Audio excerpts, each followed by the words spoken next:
Сите луѓе се различни. И токму во таа различност се крие убавината на светот. Здраво, драги слушатели! Јас сум Марија Талеска. Учам во основното општинско училиште Климент Охридски во Прилеп и сум 9-то одделение. Денес ќе ве запознам со книгата Чудо од Р.Џ. Паласио. Главен лик во оваа книга е Август Пулман, Оги, дете чие што лице е делумно деформирано. Оги не е како сите други деца, но во душата е обично 10-годишно дете.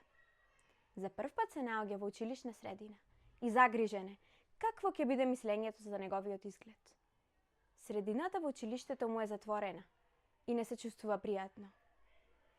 Некои деца љубопитно го гледаат, а други шепотат зад неговиот грб. Оги се прашува, дали некогаш ќе стекне вистински пријатели и дали некој ќе го прифати таков каков што е. Во тој момент, учителката го повикува да застане пред целото одделение. Ако сакате да дознаете каков е животот на Оги во наредните неколку месеци, тогаш прочитајте ја книгата Чудо од Р.Џ. Паласио.